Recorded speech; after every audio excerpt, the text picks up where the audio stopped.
So next up, we're going to talk about the measurement in a post-privacy era. And we've got Hadar from INCRMNTAL here. Hello, Hadar. So if I can get you to come up, we're going to talk about, like I say, post-privacy era attribution, MMM, incrementally, and from theory to practice. Hadar, over to you. Okay. Hi, everyone. Happy to be here today. So first question to the audience, a bit of a wake up. How are you? Checking you're in. No? Yeah, this one. So how many of you have heard of MMM, media mix modeling, or incrementality? Okay, nice. How many of you have heard about it only in the last 2 years? Okay, quite a few. How many of you are actually using that in your organization? One of those, at least? Okay. So today, I want to show you and kind of explain to you about those methods and show you why all of you should be kind of start using those methods in your advertising. So a bit about me. I'm Hadar Telem. I'm Director of Business Product Operations at INCRMNTAL. I actually started my journey quite a while ago as an analyst in Varonis, then as a campaign manager at Editor. Then I was a business analyst in Playtika, and then I moved to Huge, where I eventually became Director of Marketing Analytics. And I was in charge of everything related to privacy changes and kind of iOS 14, how to lead the organization. And I was searching out for basically tools and methods that will help us mitigate through the changes of iOS 14 and all the changes in privacy. And INCRMNTAL was actually one of the tools that I brought in to Huge in order to understand basically what is incremental and what is working for us. And I eventually decided to join INCRMNTAL because I do think it's kind of the future of measurement. A bit about INCRMNTAL, it's a platform that enables measuring your overall lift in performance. It doesn't require user-level data, and it shows you basically your value of the spend in change based on everything, also including your organic traffic. So it can measure anything from TV to iOS campaigns. OK, now go with me kind of 4 years back in the days, where we only had kind of our basically KPIs, what is our CPI target, what is our ROAS target, and we knew where we are at. But right now, it looks much more like this. So there are a lot of other methods, and we're looking at all like incrementality, scan. Where are we? Last touch, media mix modeling. What should we do? Everyone is saying something else. How do we set targets? How do we know if we are on target? Incrementality says A, attribution says B, MMM says C. What do I do? So today I'm going to try to help you kind of understand basically the background for that, and also try to live with those new reality and new measurement tools. So a bit about history.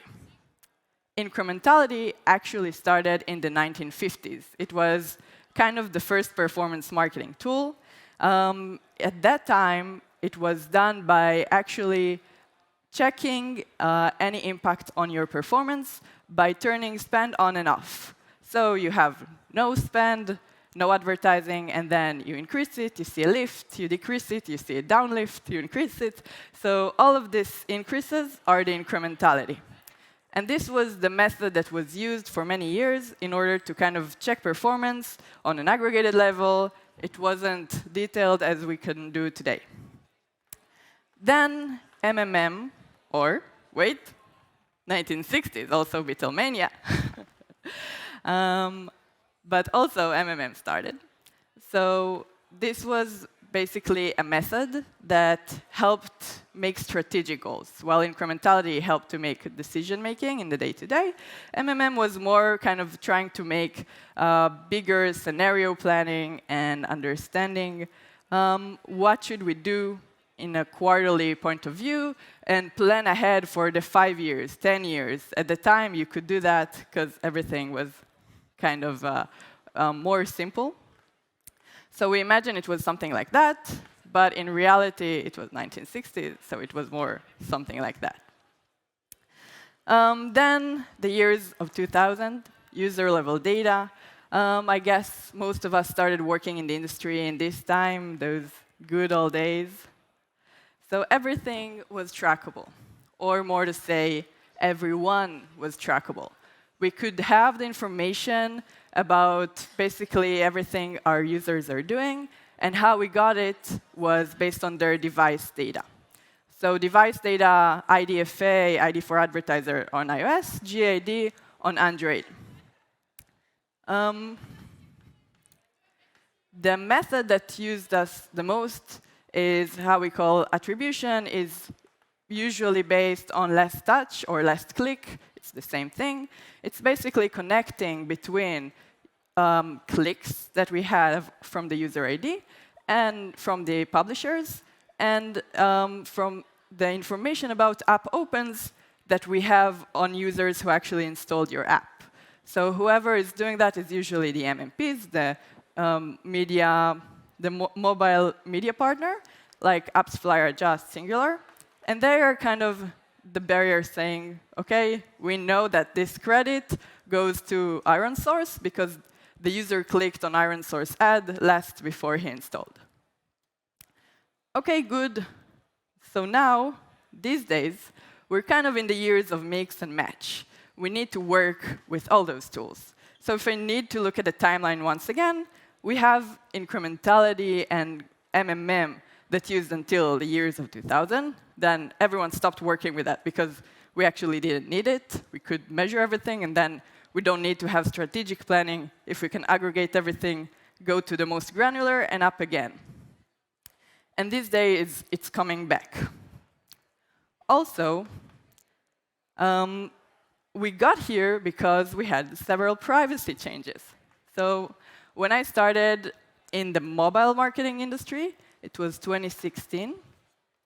And I lived through changes such as GDPR, which was the European law saying that if I'm a user and I want to revoke all my information from certain advertiser, I have the right to do it, or I have the right to know what is the information companies hold about me.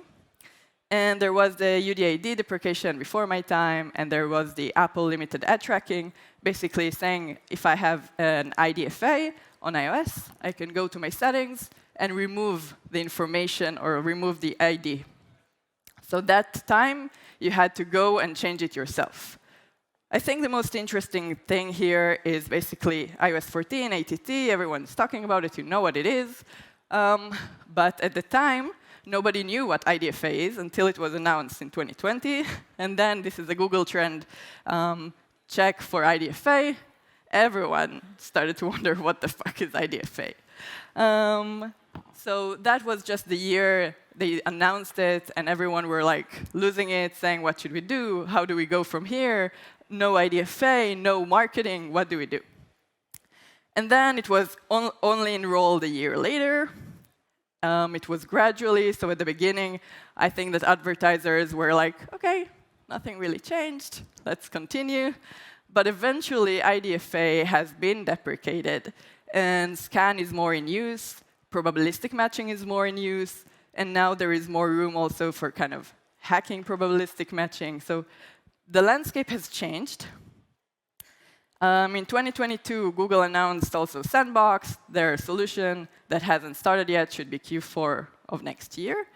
And they also made their limited ad tracking in quite a delay.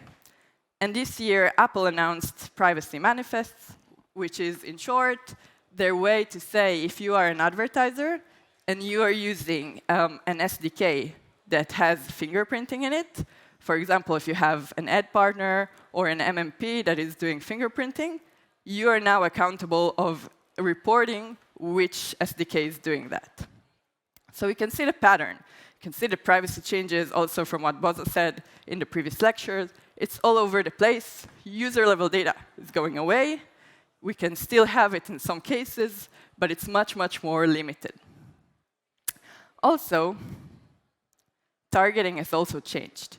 If a few years back, we would be able to target specific users, and ads looked a bit like that.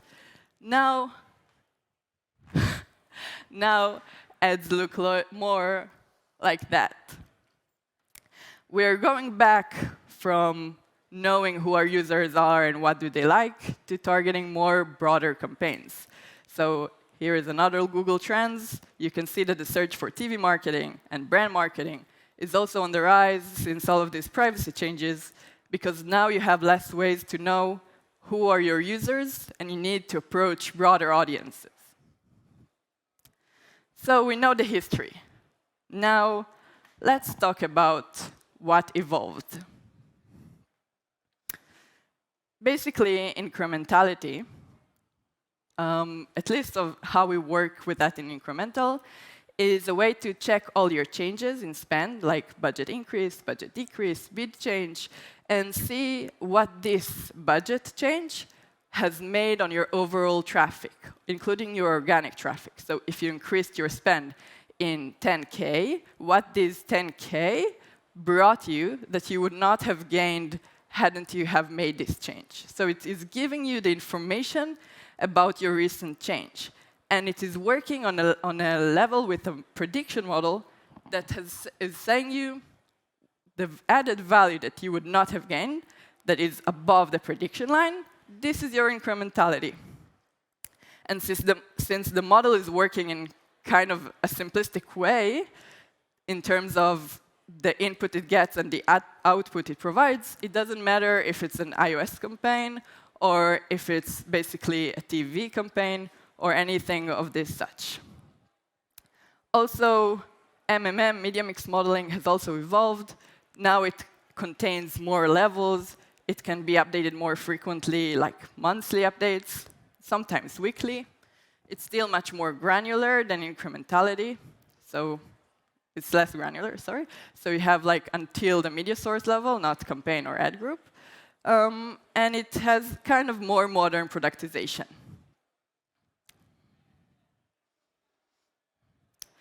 So if I go into the strengths of each method, I have here less touch, incrementality, and media mix. So less touch is really good at real-time optimization, and it requires no historical data. And it's basically simplified. And it's quite easy to understand what you're getting, what you're looking at, and how to work with it. Incrementality is kind of a value measurement. You know the true value of the change that you're making. It's not traffic measurement. So it doesn't give you your full, if your level of spend is, I don't know, 100K monthly, you don't know about this 100K, you know about the changes you make in spend. So it's a bit different. It's more granular, as it gives you up to an ad group level of changes check. And it doesn't require any user level data, because it is based only on aggregated data. And MMM is giving you a synthetic ground truth. It's giving you the true value of your entire media mix. It's also helping in budget planning and in scenario planning, which is planning for 5 years ahead, with taking all sorts of parameters that can affect your traffic in the long term. So in terms of the weaknesses, less touch gives 100% credit to a single click. It was also always a problem with attribution, because user journey is more complicated than just looking or just taking the single click of the user. It requires user-level data, obviously, and it's helpful mostly, let's say, on digital media. Incrementality, its kind of downside is that it has delayed reporting, it takes time, and from the day you make the change until you can measure its incrementality, because we're building prediction models and we're trying to understand what is the true value across multiple changes. And it requires you making a change. So if you have a business as usual budget that you don't change at all, you can't measure incrementality for it. MMM requires enormous amounts of data, basically years back if possible, months at least. It is limited in reporting, and it requires priors. So when I'm saying it has a lot of data that it requires, it means that if you're starting a new game or a new channel and you don't have historical information about it, you can't really get a prediction for it. And in terms of priors, priors is basically some assumptions that you give to the model in order for it to kind of provide you results. MMM requires that. And a very common prior to provide is actually attribution data. Like, I assume my iOS traffic behaves like that. I assume my Android traffic behaves like that. And if you don't entirely trust those priors and you put them in your model, then you get results that are somewhat problematic. So now I'm going to talk about use cases for each one. In order to work with this, you have to know when to use each. So basically, less touch is very good at real-time and optimization that is on lower levels, such as creative, audience, device targeting, and time-of-the-day optimizations. Those cannot be achieved with any other of the measurement tools I've mentioned. Incrementality is really good in checking the changes in your media mix, and it's super good in cross-platform measurement, TV campaigns, radio, podcasts, all of these. This is what it is made for, let's say. It is helpful to see the point of diminishing returns, because if you are measuring changes, you measure another increase, you measure another increase, you can see basically the incremental value of each of those changes points to understand where is your point of diminishing returns. I increased in 10K, I got incrementality, it was good for me. I increased in another 10K and it wasn't good for me. I'm going back to the previous level. And it's helping you check cannibalization. If I increased my iOS spending on, let's say, Facebook, and it took something from, let's say, organic. This is something that incrementality also helps. MMM is good with budget allocation and scenario planning, more strategic. So I put this in basically a table. I know it's quite a lot, but here are some summary of those best practices and use cases for each method, as I mentioned here. And I do believe that those could be really helpful for you if you know where to look at and which use cases to use. It's really nice and good for you in order to implement it in your operations. So this is the last part. I want to kind of give you some tips on how to work with all of these and kind of try to make them work well together. I know it's complex. But even though I started with the good old days saying that it was very simple, marketing always had multiple sources. It never was really one single source of truth. It could be once in a while kind of connecting between your spend places. Now you have more measurement methods. It's more complex, but this is the new reality. We have to live with it. But to make a decision, you need to gain trust in your measurement methods. You need to analyze, you need to make sure that you understand the impact of each decision that you make based on a specific method on your overall traffic. You can do it when you just start looking or using a certain tool, and then you can carry on after you gain trust. And then, finally, add methods to your tools and internal operations.